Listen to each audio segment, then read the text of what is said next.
What is the key to passion? Why do we feel that magnetic pull, that overwhelming draw to another person? I have one word for you: polarity. As Tony says, things in common make a relationship work, but it's the differences that spark the passion. And those differences are all about our core energies. See, we all have both masculine and feminine energy, and your leading energy reflects your inner nature and values. It's not based on gender. Women can have masculine cores and men can have feminine cores. But the more opposed the sexual energies are between two people in a relationship, the stronger that attraction will be. So many of us, though, lose that passion over time, when feminine energies put on a masculine mask, or when masculine energies wear a feminine mask. That's why, if you want to ignite that spark again in your relationship, it's absolutely key for both you and your partner to cultivate your core energy. Or if you're single and you want to attract someone of the opposite energy, you must learn how to embrace your feminine or masculine core. To learn more about the keys to polarity, and to discover if you're masculine or feminine in your own core, take our 5-minute quiz. Go to tonyrobbins.com/polarity. That's POLARICY. And take that test today.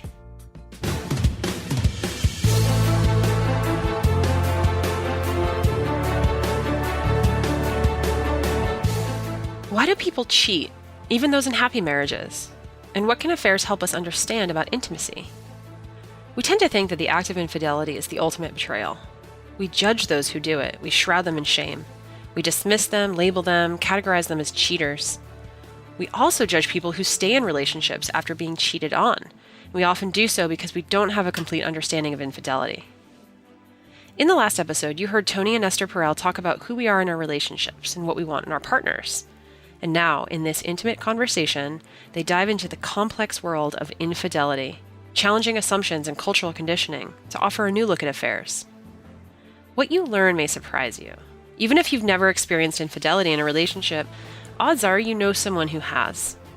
This episode will not only allow you to approach the subject of betrayal with much more empathy and understanding, it'll also give you a deeper look at our basic human needs and why we do the seemingly unthinkable when it comes to our intimate relationship. So anything having to do with novelty, with surprise, with protecting an erotic space, all of those things is where people will reconnect sexually. I want you to make love with your clothes on. Most people, after they are together, first they undress, then they go into the bed, and then they start to do the deeds. Many people remember that when they think about moments of passion, they think about making out, actually. They think about tearing each other's clothes off as well. But a lot of it is actually, it's everything the before. It's the uncertainty. Will it happen? Won't it happen? Where is this going?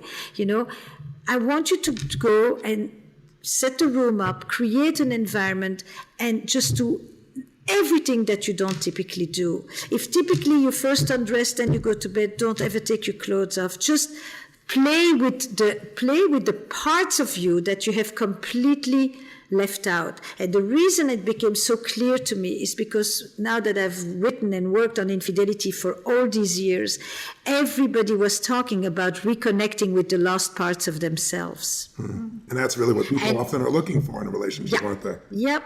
And so the lost parts of yourself, they are all around your house. Just go there. Don't just go for the sure bet because it works. Because in passion, what works is a disaster. Well, what's ironic is I always tell people what makes a relationship work is things in common. It's certainty. What makes a relationship passionate is differences, different energies, different mysteries, different elements.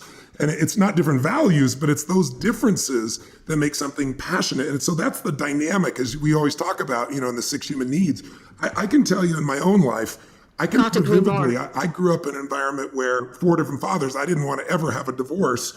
And I was so unhappy in the very beginning of the relationship, but I got my love through the children. I pretty much supplemented, and because they weren't my blood children, I was 24 years old and I had a 17-year-old son instantly, because she was 13 years my senior, an 11-year-old daughter, a 5-year-old son, and then a boy on the way.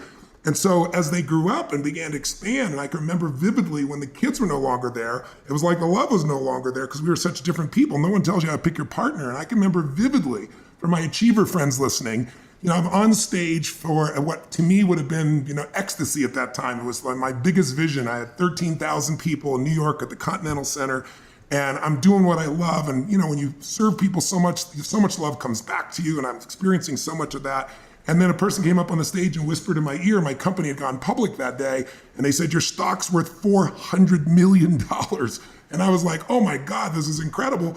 And then I went right back to what I was doing, which really fulfilled me. And I was high as a kite all day, more really from doing what I love than even the economics, silly as that sounds. But when I went home that night, I was depressed.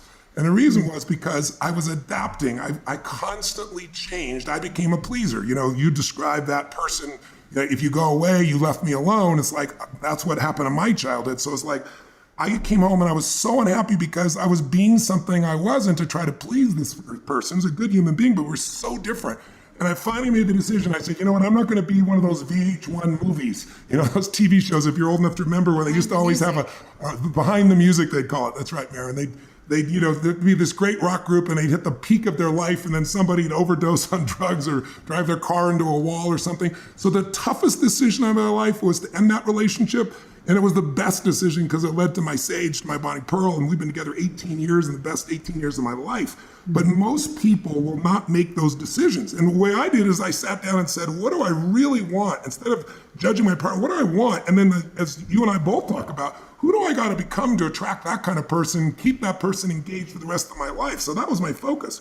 But today, what happens for most people is affairs. And you've been putting some expertise into that. And I know it's your next book that's coming out right away. So tell me, I know when you go to conferences, the first question people ask you is like, what percentage of people have affairs? Tell us the percentage, but more importantly, what creates an affair today and can they be healed? So just to put this in context, actually, it's a very strange thing to say, right? I wrote a book about affairs. I wrote a book about relationships.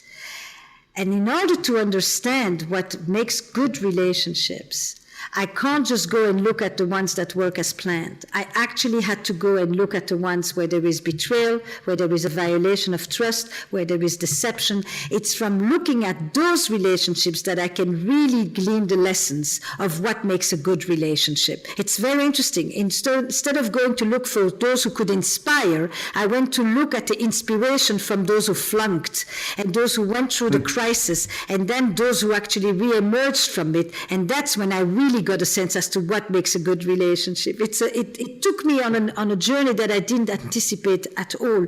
So it's through the lens of affairs, but it's really, if you read this book, it's almost it will give you everything you need to know about being a couple that remains connected and passionate, at least for a long time. So I'm 35 years with Jack, and I always say we have had many marriages. Like most people these days, we've had at least 2 and maybe 3. It's just that I've done it with the same person.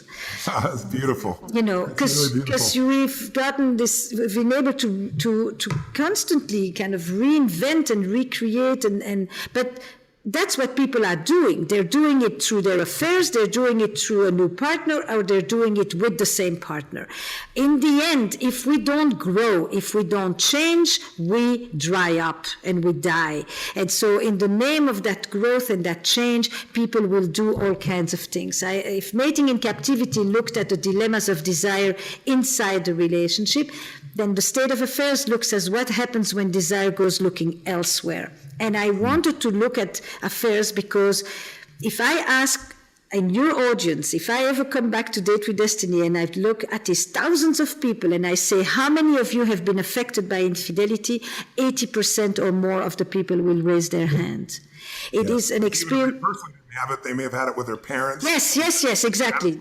Your entire psychology. Yes. I remember I would meet, my mother had 4 fathers. I met Jim Robbins, who adopted me, my 4th father, at Bojack's, which is like a Denny's, because my mom couldn't get out. And I was the one who had to go tell her affairs. She's not there yet. And it freaked my brain out, but I love my mother so much that I had to make it okay. But at the same time, it didn't feel okay to me at all. So I think everybody's affected by affairs to some extent, whether they realize it or not, because somewhere in their family there's been one, even if they've not been affected by one person. That's right. You've been the child of, you've been the sibling of, you've been the lover, you've been the strayer, you've been the victim of it, you've been the friend of it who is watching. I mean, it is one of the most common experiences and one of the least understood. It is infidelity. And how common is it today in the world we live in? Look, extraordinarily common for two reasons. One, because women are closing the gender gap very fast. You know, until recently, infidelity was basically a license for men and a threat to her life for women, be it through being killed, which she still can be in 9 countries today, or be it through child mortality, pregnancy, you name it. You know, she was ruined either financially, either by reputation, either by death, by natural death. So what has really, really changed is that women have closed the gender gap. Give the woman a car and then we'll know what she really wants to do. And maybe she's not nearly as domesticated as everybody has wanted to make it look. You know. That's what they're afraid of in Saudi Arabia. You bet, you bet, you bet. That's exactly where this image came from.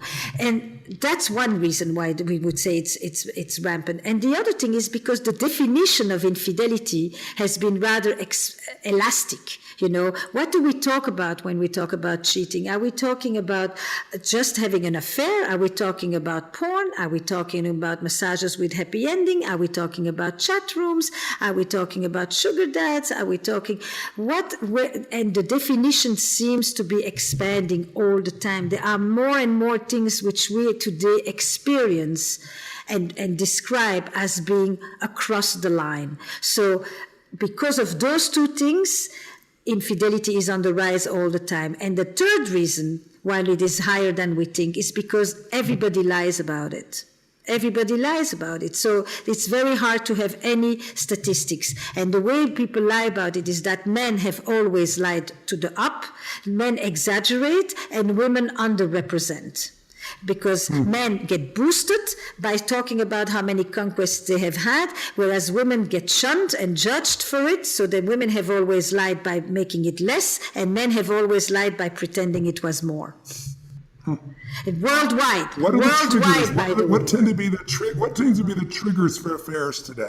So I think there are two primary categories. You know, there are the reasons that have to do with the relationship one is in, the feeling of neglect, the feeling of indifference, the feelings of contempt, the feelings of loneliness in particular, the feelings of sexual frustration, the feelings of deadness inside, things that really emerge from a relationship that has become either intensely conflictual or intensely estranged, which is another the flip side of that, and where people basically are hungry for warmth, for care, for attention, for presence, for someone who laughs at their jokes, for someone who appreciates them, for the basics of human nourishments, which they no longer feel at home. And so typically, of course, people say, then why don't they divorce? Because it's not so simple for everybody. Because there are a lot of other considerations that happen inside a marriage or inside a committed relationship that people also feel beholden to. But there's a whole other group that I find much more interesting, and that's the notion that even in happy marriages, people cheat. So, you see, when I wrote Mating in Captivity, it would not have been interesting to write a book of people who can't stand each other and don't want to have any sex with each other. It's kind of obvious. What really was interesting to me is what you asked me before. It's all these people who would come to my workshops, to my office, to our sessions together to say, we love each other very much, we have no sex. Now that becomes interesting. How come? What happens there? And then the same thing happened around infidelity. To talk about bad marriages, bad relationships, all sorts, where people therefore stray, it's kind of obvious, isn't it? They've done this forever, you know. But to talk about the fact that people do this, even when they come in and they say, I love my partner, I would never want to leave my partner, I'm having an affair. Now I become curious. What is that about? You know, and so I've gone for the ones that are not so simple. It's not about pathology. It's not about narcissism or borderline issues or addiction or attachment issues. It's people who are committed, who love their partner, and who are experiencing a part of themselves in another relationship that they don't bring home. And not because they can't find it at home sometimes, but because they don't want it at home. And that became a whole new thing. And the essential line that came up over the 6 years of that is people who would say, all over the world, people would say, when they described their affair, that they felt alive. And that aliveness meant that it was an experience where they didn't feel that sense of responsibility, burden, obligation that they had to their family, which they loved, but which they didn't know how to diminish in order to connect again with their passion and their aliveness. It wasn't sex, it was desire and aliveness. And then I said, maybe sometimes when people have an affair, it's not that they want to leave the person that they are with, but they want to leave the person that they have themselves become. And it's, yes, in the present. And it's not that they want to find another partner. What they're looking for is another self.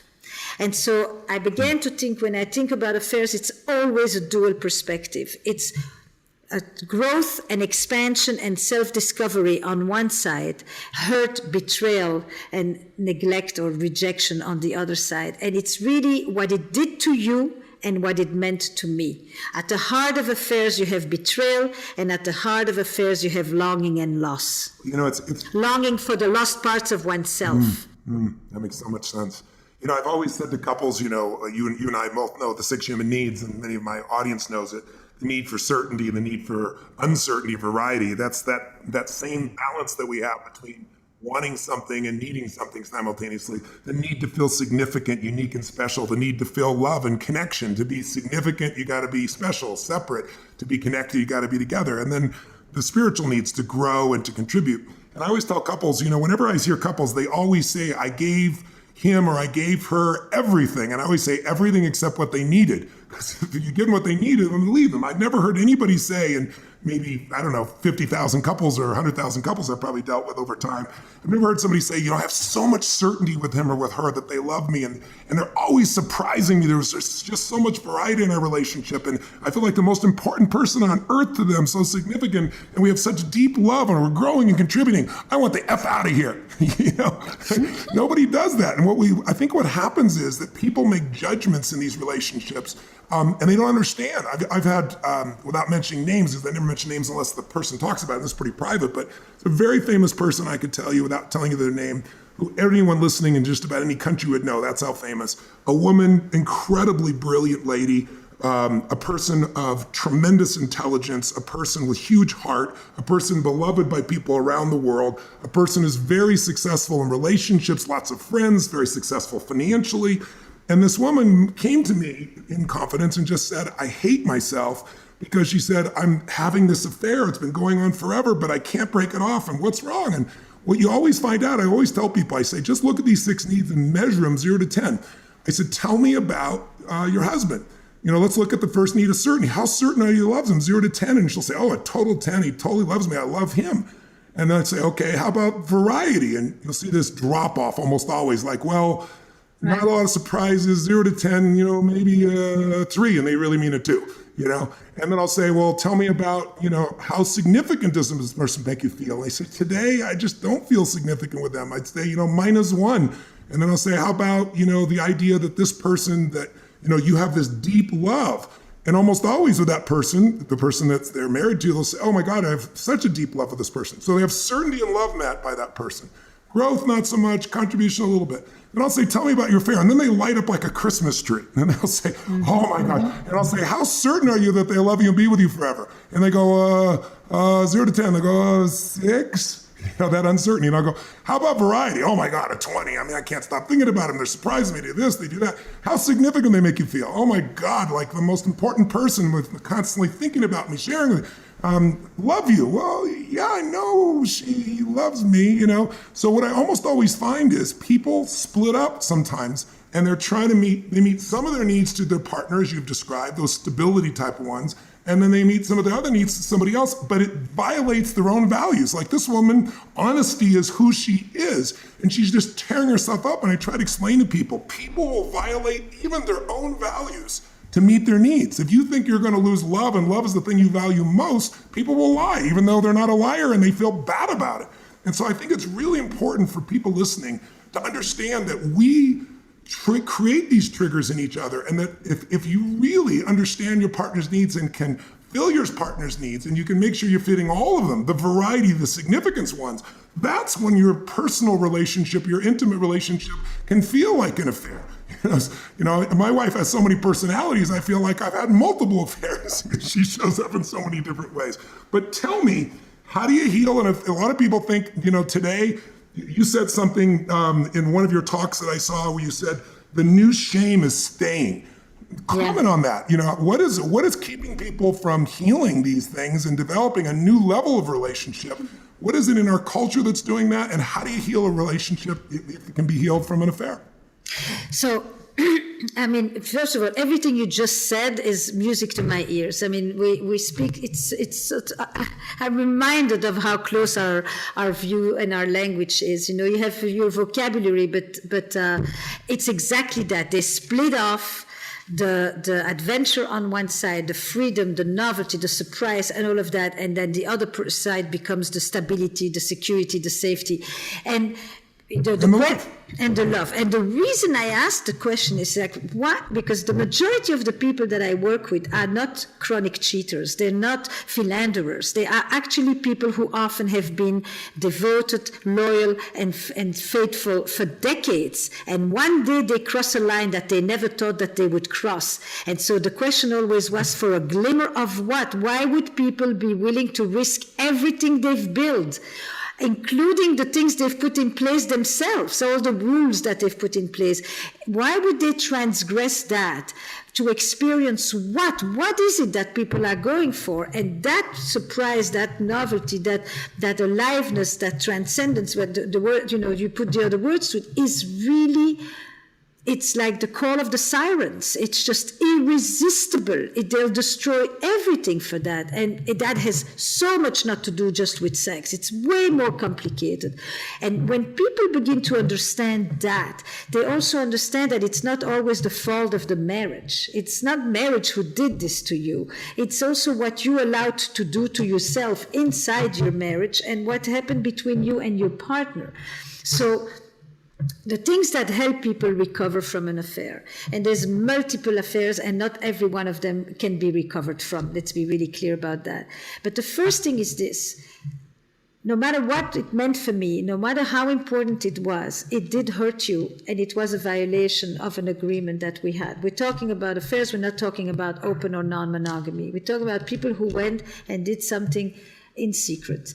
And for that, I need to be able to acknowledge that I hurt you. So the first thing when people know from any history of trauma is the acknowledgement of the wrongdoing. I know I hurt you. This was a hurtful thing to do. That acknowledgement, the remorse and the guilt that comes for that.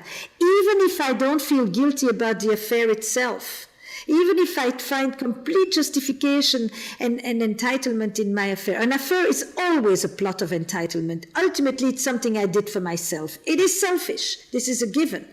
And people are selfish in their relationships in all kinds of ways, not just by having affairs for that matter. So the first thing is my acknowledgement, the guilt, the remorse. The second one is my then proving to you how much I want to stay with you. And that means that I give you back your value, because in an affair, basically, you've been devalued, you've been replaced by someone else. And that making you, the trust is not the trust that I won't do it again. The trust is the trust that I love you and I want to be with you. And I think that's one of the big misconceptions that often people have. It's like, how can I trust him or her? To what? To not think about the other person, to not call, to not do it again.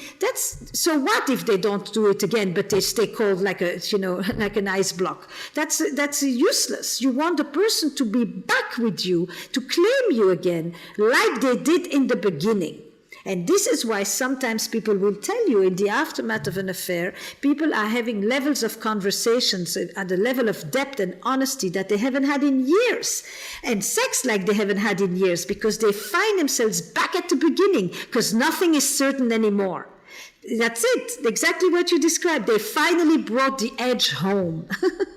Yeah, that's in a crazy way. But from that place, they can start to rebuild. And so the first crisis phase is really the doer has to be responsive to the person who was hurt. And in the second phase, it's really more what it did to you and what it meant for me. And it's me understanding why you did this, how you got there. And for that, you have to really have a whole different set of questions than the typical, give me the list of all the hotels that you were at. That tells you nothing. That tells you nothing. What you really want to understand is what was that like for you, where, and how was it, and how is it for you to come home? And you have to feel okay to say, I love this person. I hate this person and I love this person. I want to kick you and I want to hold you. And I want you to get the fuck out and I want you to kiss me. And all of these contradictory feelings are happening all at once. And at this particular moment, I feel more alive with you than I probably have felt in years. And I am in pain, but alive. And it's this mind fuck that you're in at this point. And from that place, I have to tell dozens, hundreds of people, it's totally okay to say, I will work this through because I still like you, despite the fact that you've done all of this to me, or I still want to be with you, and not to feel that the shame in staying, because the only thing today that has dignity is to leave. Leaving is not... Explain that. That's crazy. It's like I watch couples do this, and I watch the friends around them saying, both men and women, just dump them, get rid of them. They may have invested 10, That's 20, right. 30 years. They actually do love each other. That's right. But the social influence today is so different. Why? I think it's a number of things. First of all, for many, many years, when men cheated, women had no option but to stay.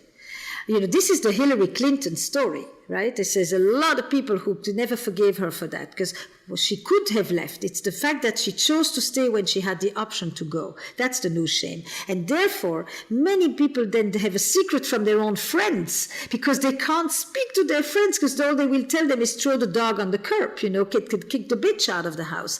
So it's this bizarre thing that now I have a secret from the people who should help me, about what my partner did to me. It really is a strange situation. So the first thing is, I think for many women, they had no option. And so now that there is an option, the sense is you really should go.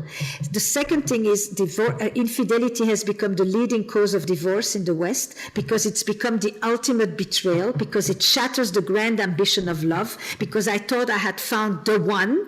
And this tells me I'm not your one. I actually am replaceable. I'm not indispensable. And that shatters my identity, which it doesn't do in the traditional world at all. This is not what it's about.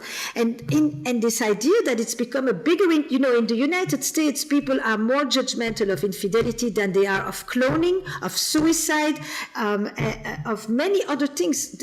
It's a bigger betrayal than anything else. It's very, very interesting how this has become the break of the contract. You can steal my money, you can beat me, you can do a lot of things, you can be contemptuous to me, you can be neglectful of me. None of these other betrayals, people will say, you should leave, you should leave, you should leave. This one, it's like one strike and you're out.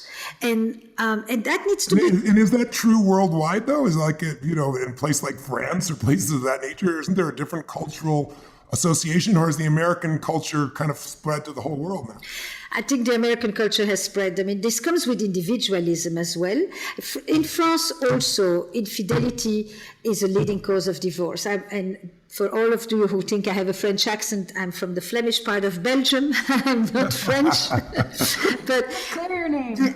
But what is different in France is that the issue is not I leave because you cheated on me. The issue is I leave because you fell in love with someone else. Interesting. So there's the distinction. Whenever couples go through this, my whole component is to get both to own it because, like you said, the person had the affair. I don't support that in any way, shape, or form. But at the same time, no matter how thin you slice it, there's two sides. And there's these other things that people do that make a person look outside the relationship. They don't offer their intimacy. They don't offer love. They're not honest. They can be verbally abusive. They can be physically abusive. And yet they'll be totally outraged by this individual. And what I try to get people to do is to say it takes two to tango. And this cultural conditioning, it doesn't take humanity into it. These are human beings trying to meet their needs, and you're part of that process. Unless we can own our responsibility in it also, and I know that's not culturally PC, then couples are just going to run into the same problem again with someone else or never have a deep, intimate relationship again. Would you agree or disagree with that? I think totally. I mean, look, I write about affairs. That doesn't mean I condone affairs or I justify affairs. It's irrelevant. I'm trying to understand an experience that so many people go through, and we need a new conversation about it, because what's happening is insufficient. It's not helping couples, and it doesn't really allow them to tap into their resilience. It's very clear that you can say no to your partner for 12 years physically to any contact, but your partner goes out once. This is a betrayal and the other one is not. Yeah, that's crazy. You know, it's very, but it is also clear that there are plenty of partners who are not participant. You know, I've seen it many times. I've often said, when I see someone have an affair, I ask them, have you lost someone in the last few years? What does that mean? There is something about when... About death? No, yes, life is short. When, you know, earthquakes, floods, 9/11, my father dies, my friend went too soon, I got bad news at the doctor. When mortality hits, people say, is this it? Is there more? And it is something about that lets them cross the line that they would never have crossed before. And it has nothing to do with their partner. And sometimes I have to say to the partner, I'm really sorry to tell you, but it has nothing to do with you. It happened to you, but you have nothing to do with this. Can you understand that? And that, no-fault affairs, people don't understand that. No-fault divorce they finally got, but no-fault affairs they still don't understand. It is this person's responsibility. And you may have some compassion for it, and ultimately you learn to understand it. He didn't do this or she didn't do this to do something to you. He or she did this to do something for themselves. Mm-hmm. And they're Go ahead, Mary. Well, no, Esther, I love how you're always constantly just expanding the definition of sex and the meaning of why someone might ever step out. I've heard you say before that people often do what they think they're allowed to do. And even just hearing the first time you taught that, when, you know, and hearing the couples interact in your podcast, it's true how sometimes where there's loss of a loved one, of a parent, or grief, that all of a sudden, in some cases, that might be the first opportunity of permission that a person feels like. Correct. I'm now, and Tone, like how you teach, you get what you tolerate. In the same ways, it's like to feel how someone's rules can bend in situations contextually, I think has been so important for me to learn myself, of explaining my own behavior, and in partners that I've been with, just, wow, that makes sense. That maybe had nothing to do with me, whether I'm the one doing it or on the other side, just the motivations behind things. And it's just the questions that you both bring people to ask of themselves and of their partners. So invaluable. What would you say to somebody? Can I just add something to that? What would you say to someone? Mary, you shared an experience with me at one point. If you discover that someone you're in a relationship is having an affair with you, so how does somebody deal with that moment? Say that again. What would you recommend for someone if they discover, you know, inadvertently, for example? I was sharing with Tone in the age of so many digital relationships, and just with computers and laptops and phones always accessible in relationships, I have had an experience where it's like, in 1 second, your whole, you know, a whole year of your life can unravel if you find something of your partner's, whether you meant to or not. And just the impact of that moment today, that I think is probably a pretty common experience for people, where in 1 second, oh my God, my whole life just unraveled. Because you found something else. And I say it is absolutely gutting, because you no longer just find a little receipt in the pocket. Today you find the entire digital archive, and so it's a death by 1,000 cuts. Mm-hmm. And that's all I can say. I say, oh my God, this is gutting. Do yourself a favor. Don't read every message. Don't. You won't be able to get them out of your head. Don't look at the pictures.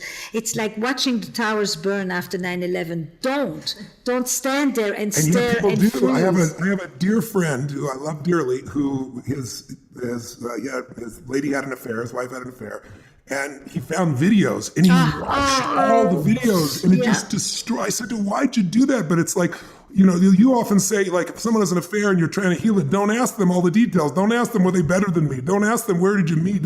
Those questions people want to ask. Why should they not ask that? And why do people? Or Esther, also, like, what are the questions to ask? And yes, what that's are the even quality better. questions to go to your partner when you want to just be like, what the heck? What the heck? Crystal must have been dropping F-bombs like crazy. I don't know that stuff. I'll tell you that. Keep going. Keep going. So What do you suggest? Somebody discovers this. What should they do? What should they communicate? How should they deal with it? So the first, it's a lot of different things, and part of that is actually where the podcast comes in. The podcast was really, I mean, it's a lot of things for the podcast, but because I for the first time opened the door of couples therapy. You know, nobody actually knows what goes on in the antechamber of a couple's lives. That's the whole thing, and couples have, and nobody talks about this. So I wanted these conversations to become public. You know, for a long time, the wise person sat in the center of the square, and now they're sitting in some office with closed doors. And to open those conversations again is to bring the wise person back into the village, you know, in the middle, and have the windows open up. So what I say is, what do you know so far? What do you know? Do you know the person?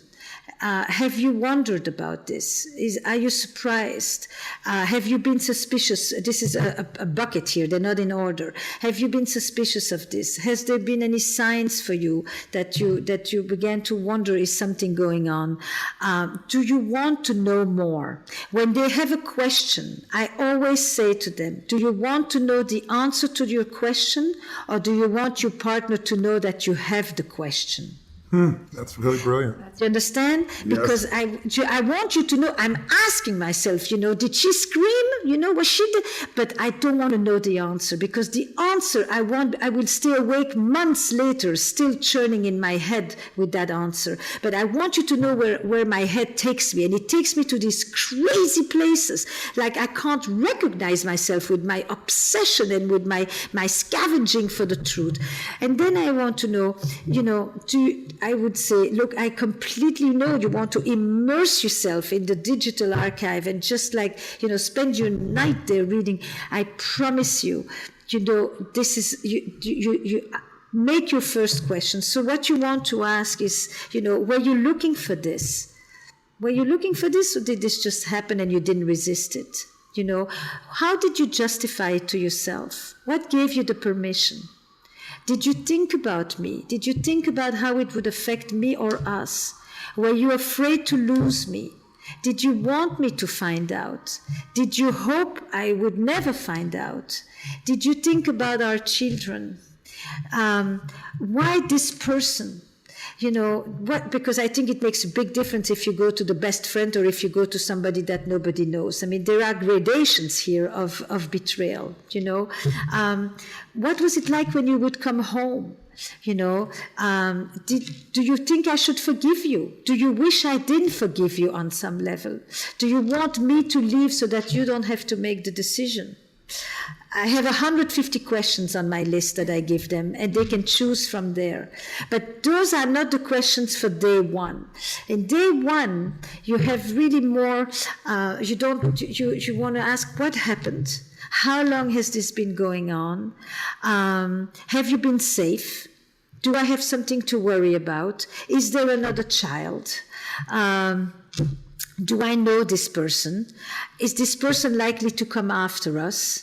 You know, I saw this couple a few days ago, and the wife absolutely wants to go and meet the other woman, and he's begging her not to go. Why? Because I think he lied so much to the other woman that he would think he realizes it's monstrous. It's monstrous. For so many years he lied so much to the other person, and then he thinks the wrath of the other person is going to make her want to destroy them, which is totally understandable too. I mean, there's a reason people talk about crimes of passion, even if there's not a literal crime, you know. And then I heard yesterday that she didn't go to see the other woman, but the other woman came to their house. And it's devastation. I mean, this is everyday therapy. This is not like a once a week kind of thing. You're holding a system. And what you want in the beginning is not to make any decisions. Your limbic system is hijacked. You can't think. Yeah, don't make decisions. And don't confuse the feelings about the affair with the feelings about your marriage and about your life and about the fact that your whole life is a lie and is a fraud. All of these thoughts are totally normal and natural, but don't make decisions based on that. You want to be as much calm as you can. You need a container. You need a good therapist who holds this for you, who gives you reassurance, who tells you that you will get through this one way or another, together or apart, but you will. You want calm, structure, reassurance, and you want to make sure that you're safe. And if you need to leave the house for a few days, you leave the house for a few days. And you want to find 1 or 2 people that you can talk to and who are not going to tell you what you should do, who are going to be there as friends and just listen while you figure it out, rather than project their own ideas on what you should do and how you should live your life. And that's what you're going to do for the first month or 2. That's it. That's a plenty. So tell me, the beauty of you with this podcast. Let's talk about this because we're going to be wrapping up and I want people to have a place to get resources. One of the things that Sage and I did years ago is we created an ultimate relationship program and instead of just talking about these principles, let's take real interventions and let's show real people raw, yes, it's happening. And I haven't seen anybody else do that before other than now you're doing that. I'm thrilled you're doing that. And one of the things that shows up when I looked at some of these, I was struck by how often people talk about what they weren't getting and you ask them, did you ever ask for it? Yes. And people, it's like almost universally, people don't ask. I'm going to give you 2 questions. Why don't we ask, and then we've talked about this, what are the 2 or 3 things you must not do in this situation? What are 2 or 3 most important things to do in this situation? Then I'm going to lead you to the final question, which is, can real greatness goodness come from healing an affair? Yeah. So, the podcast came about because I had worked on the Showtime series, The Affair. And somebody from TED... Oh, the fictional series you're talking about. Yes, right? I was the consultant on that show. And then June Cohen from TED came to me and said, we would like to do something similar in a podcast version. And I said, couples is not like that. He said, she said. In couples, actually, and it can be romantic couples, but I work with co-founder couples in companies. I mean, it's all couples. It's often what I say that I didn't mean to say, but that then makes you say the thing that you didn't really want to say either, but you think that I made you say this thing, and then I think that you set me up to do something, which then leads me to say the thing that I've been wanting to tell you for so long, but I didn't mean to say to you in those circumstances, and it goes like that in this total circular thing. Oh my God. Tony's laughing, but I totally relate to everything you just said, so I don't know what I'm missing. Oh my I'm God. nodding my head like exactly, and Tony's laughing. So I said, if you want to try a podcast on that, I would love to show you what couples are really like. And I said, come and let's do one session. We've had almost 1,000 couples apply just to be on the show. And the first season has more issues related to infidelity, sexuality, other issues. But now we are in season 2, which will be released on October 6th, and everything's going on iTunes. And, I'm doing all kinds of couplings, all kind parents. I'm going to do siblings. I'm going to do male friends. I mean, it's really is going to look at dyads. I'm going to do co-founders, and I wanted to. What happens is that when you listen to the others, you actually realize that you're standing in front of your own mirror. You think you're being a voyeur, but in fact, you're learning the language for the conversations that you may want to have yourselves. I cannot tell you how much that has been my experience, Esther. I have to commend you and tell you, anyone who's listening too. It's so, you always say to them, especially when a couple stands up, they're usually either a warning or an example. And for me, just listening to this on Audible, Esther, you working with these couples that are, the one I listen to in particular, say that they're a year out of the affair from the infidelity. Yeah. And I'm listening, and like you said, okay, I might think I'm on the outside, and I'll catch myself feeling like, oh wow, I would never do that, and I should be. Or I totally do that and I shouldn't. It's just such a powerful way to witness and with takeaways to adjust your own behavior or questions. Right. So where should we begin is really that. It's that original audio series in which I would love for you, without having gone through the same experience, to get the universal message. Couples are, it's the company that has the most amount of expectations put onto it with the least amount of help and the biggest amount of disillusion. And I wanted to give that sense of hope. These people come in, they spend 3 hours with me, they come in with one story, they leave with another. And when you listen, I want you to be able to change your story. And like you, Tony, I often say the story describes what you go through, but it also shapes what you go through.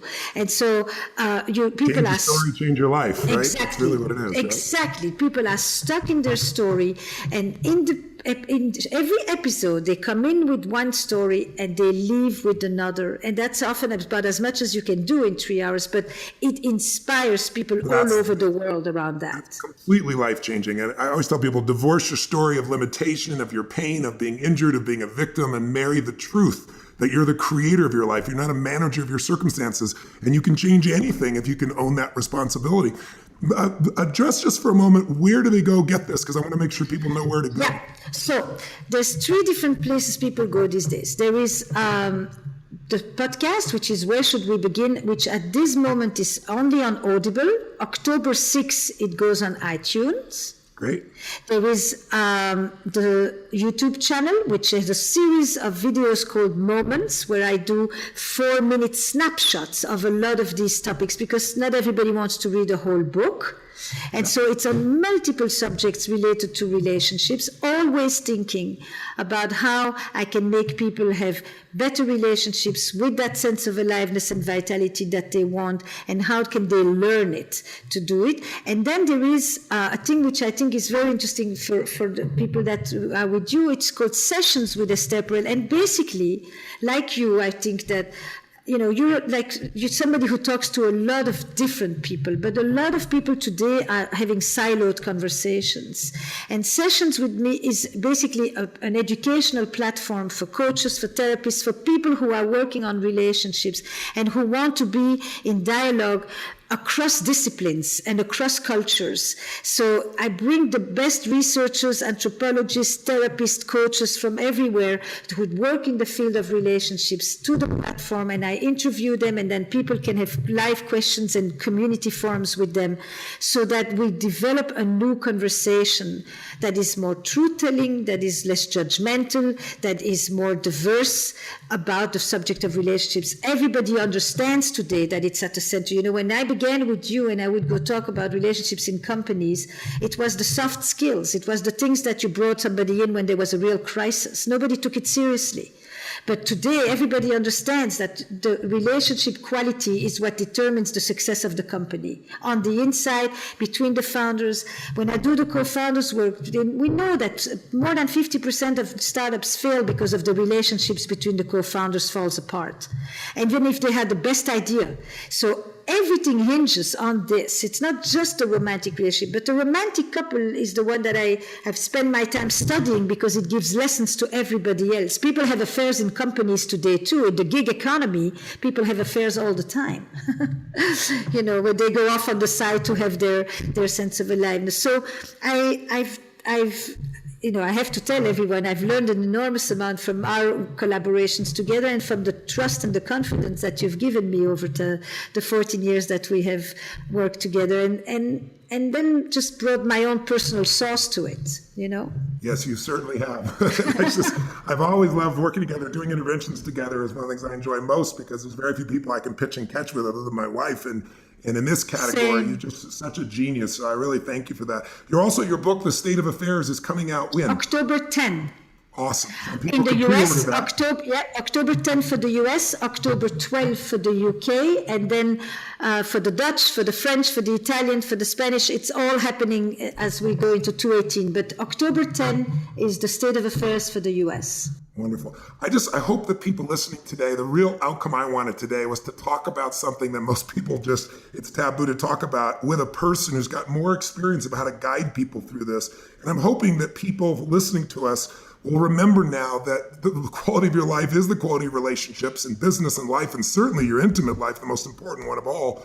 But that it isn't something that just comes naturally, that we just all assume that it's like learning to run a business. It's not something that just happens. It's something you got to make it a study. If you want life to get better, if you want your relationship to get better, you got to get better. If you want things to change, you got to change. You got to master these skills. And so while I teach a whole body of knowledge in this area, you're the one other person that I have the most respect for in this area, and why I wanted to bring you on. So I hope those listening will pursue this at whatever level they want, whether it's on video or your book or all the above.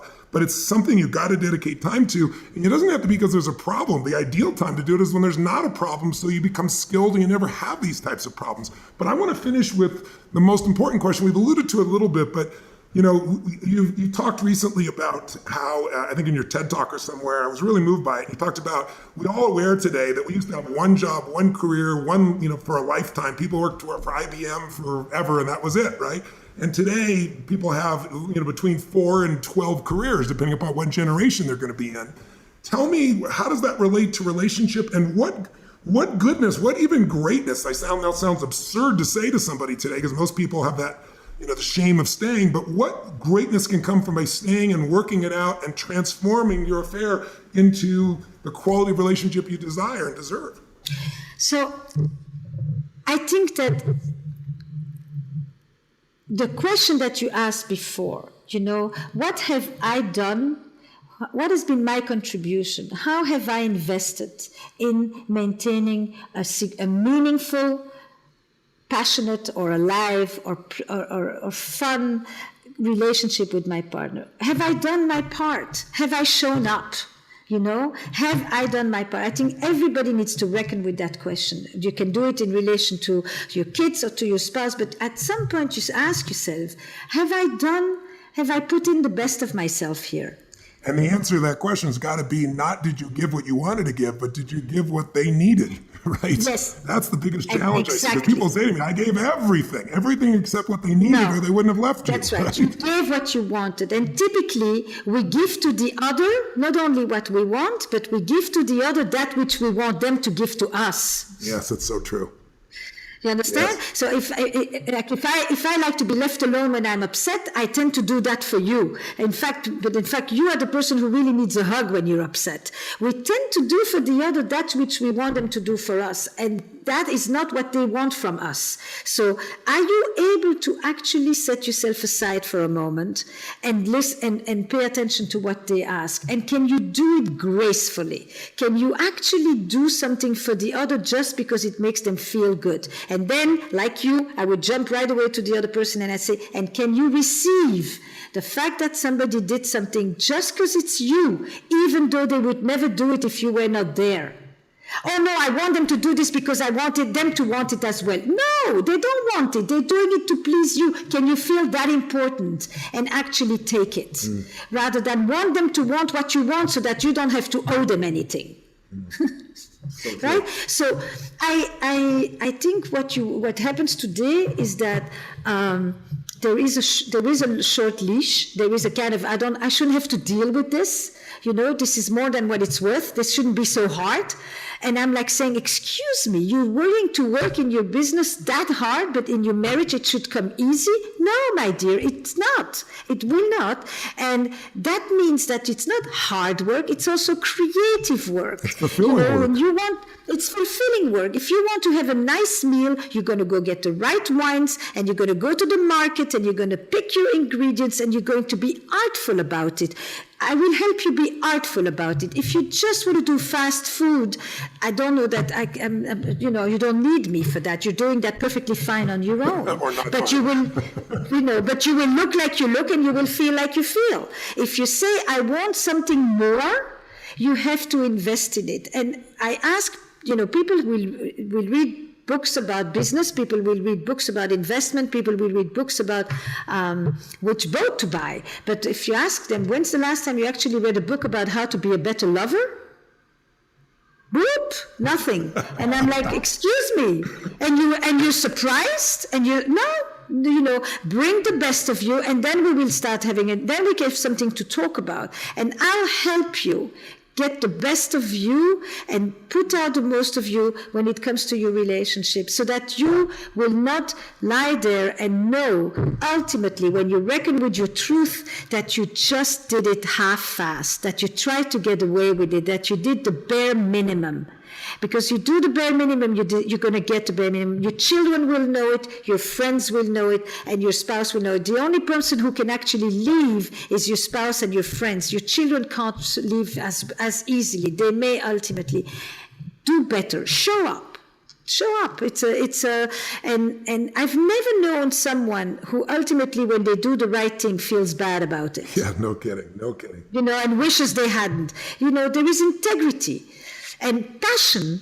And what happens in passion, and this is a very interesting thing in affairs as well, is that while a person is lying to their partner, they often feel that they are for the first time experiencing truth with themselves.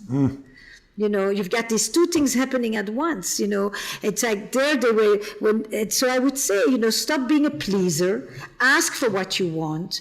And when you ask, you may have to accept a no. And you may have to accept that sometimes a person will be hurt by it. And then you will know that you really are fully invested in the relationship, that you're not just avoiding conflict. And in the end, you resent it, but you do what the other one wants, and you hope that you get your reward for having been good. Don't be good.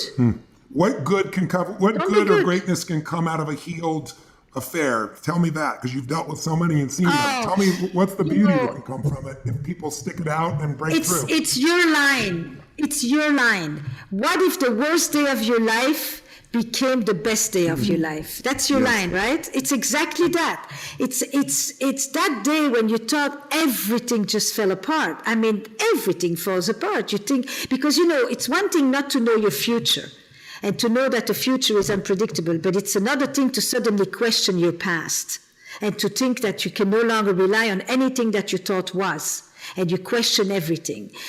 So from that place, when people really begin to heal and they rebuild, they actually become a new marriage inside this relationship. And it's not just they stay together because they don't want to split, and it's not they stay together and they never talk about it. It's they actually start to say, what can we learn from this? How are we going to turn this crisis into an opportunity? What does it tell us about the stuff that we let go by the wayside, the stuff we neglected, the laziness we took on, the complacency that became ours? And now they begin to really be intentional and diligent about it.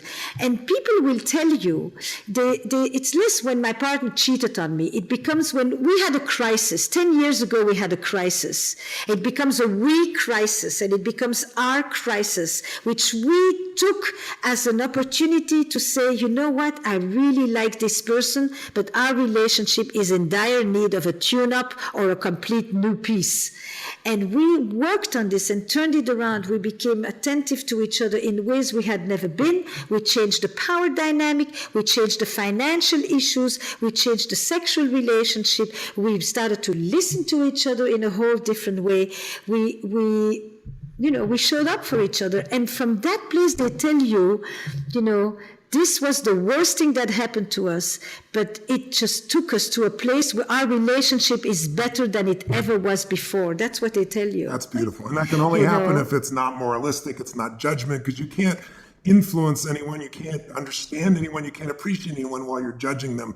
And the ability to take that responsibility and to dig into all our sides, I think is the most beautiful thing that you teach, because without that, you have nothing but lies. You have lies to yourself, thinking that it's all someone else, everything. I always tell people, you want to change another person, change yourself, because we're all in a cybernetic group. Absolutely. If I come to you the same way every time, you're going to predictably come back to me. But if I can respond in completely different ways, that's the power. It's not changing your partner, it's changing yourself. And I think if we can understand each other, appreciate each other, dig underneath each other, stop the blame and say, listen, what's my part? What's our part? And I love this we crisis. Boy, that is beautiful. And those couples, I've met them too, their relationships are stronger. It's the old, burnt out metaphor, but it's been said so many times because it's true. It's like a part of your body. When the bone breaks, where it heals becomes one of the strongest bones in the body. The same thing happens with the relationship with this nature. And I'm so glad that you are doing this work and putting out your book and giving people this vision, because too many people are hurting too deeply and they're looking outside themselves for coaching from people that also don't know how to find the answer. It's like I always tell people, you don't want to go to a doctor that's ill, somebody that smokes, somebody's broken up, tell you what to do, or go to a psychiatrist that's, on Prozac. And people do it all the time, or go to somebody who's, broke financially, but they're giving you financial advice. It's like, this is the beauty. You've really studied the best patterns out there and you've brought the truth to people, and the truth can set everyone free. So I hope people are inspired by this session I'm excited to see you. We're going to see you again in Maui here with our platinum partners in October. So I'm looking forward to that again. Yes. As we're going to leave, is there anything we've not shared that you want to leave as a final note? Because I know I got you on your airplane here. I think I've taken you over your time. I don't want you to miss your flight. So I'll add two things that are important in this remake, but it's all in the book as well, is this. When you ask a question, don't go for the sordid details. Don't ask detective questions. Ask the investigative questions. Ask the ones that help you understand who your partner is and what this will represent for the two of you. That separation is so crucial. It doesn't matter how many orgasms the other person had, or if the scarf cost 300. It's bad. It's bad. That's it. It will be worse than what you thought anyway. Don't worry about that. So I can tell you, and no matter what you ask, there is more. There is more that you will never know always. Trust is a leap of faith. Trust is an active engagement with the unknown. This is what happens when you meet a partner in the beginning, and this is what happens when you rebuild a relationship after an affair. You trust as an active engagement with the unknown. That's a Rachel Botsman quote, a great woman who talks about trust. And the second thing is, and now I forgot what the next thing was going to be. Well, think about, I'll plant a seed while you're thinking. I always tell people there's two forces, fear and faith. What's the difference? They're both imagination, because nobody knows what the future is going to really hold in any situation, right? You do everything right, and the person you've loved could die. You could be caught in an accident. You could be killed. You could have cancer. But the difference between fear and faith is they're both imagination, but fear is imagination undirected, where you let the environment run you. It's like weeds. It grows automatically. Faith is deciding to be certain, even though there's no evidence. And we're born with faith. It's not a learned skill. You can learn it as well. But I always tell people, how do you drive down a freeway, or not even a freeway, how about a road where there's nothing but a yellow dotted line to divide you from crazies that are going at you at 60, 70, 80 miles an hour. And every single day people get killed. Every single day somebody falls asleep or they're drunk and they come across the line. So how do you leave the house?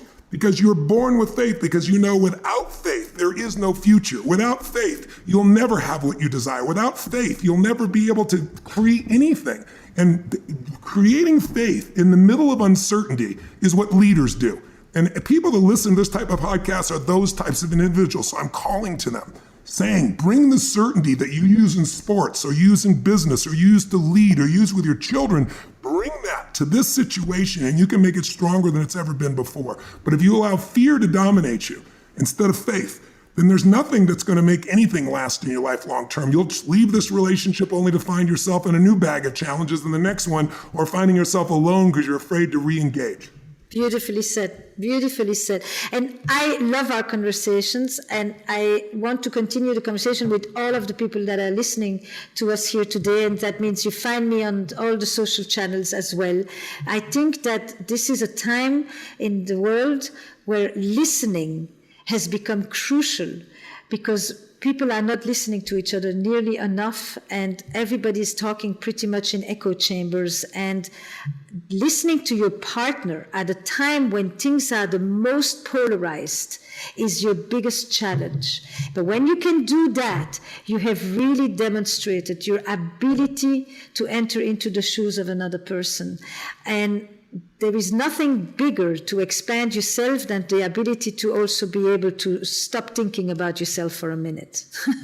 It's kind of the both end. You want to be able to tap into yourself, and you also on occasion just want to, when somebody tells you something, don't answer, just ask another question. Just be curious for a minute. It'll make you more humble, and it'll help you with the fear of the unknown and the uncertain. It's I couldn't have said it better. So it's a treat. We'll be in Maui together, maybe via screen this time, but we'll still be there. Yes. And I would love to continue this conversation with everybody involved in every of the mediums that the world is affording us these days. I'm sure they will, and I'm really grateful we've had this conversation. I hope everyone listening really thinks about a relationship is not a place to go get, it's a place to go give. Certainly you want to receive there also, but if your focus is on giving, you'll be lit up. What we give, we get to experience. What we hold back is what destroys any relationship. And holding back Tony, love is the worst thing you can do to yourself. When you think you're punishing someone else, you're really just punishing yourself. And I think that's the biggest mistake in relationships. And if we can reconnect to the heart of the giver inside of us, then we become more lovable because we are nothing but love. And it's really hard when it's real, unconditional love for anyone to turn their back on it. So your greatest gift, your greatest strength, and your greatest protection from the pain you fear is to go deeper into the love and giving instead of pulling back and evaluating and limiting and making it a transaction. What were you about to say? You know how I was good? No, it makes me think of a line that I sometimes say to my couple. I say, your partner never belongs to you. At best, he or she is on loan with an option to renew. So make yourself worthy of renewal, for God's sakes. Exactly. Esther, we love you dearly. Thank you for taking the Me time with too. us. Enjoy your flight. We'll see you. We'll be talking to you in October in Maui with our plats. Wonderful. Big kiss to both of you. Bye-bye. Bye-bye. The Tony Robbins podcast is directed and hosted by Tony Robbins and Mary Buckheit. Carrie Song is our executive producer. Strategy and distribution by Anna Jorg and Tyler Culbertson. Jamie Carvajal and Adriel De La Torre are our digital editors. Copyright Robbins Research International.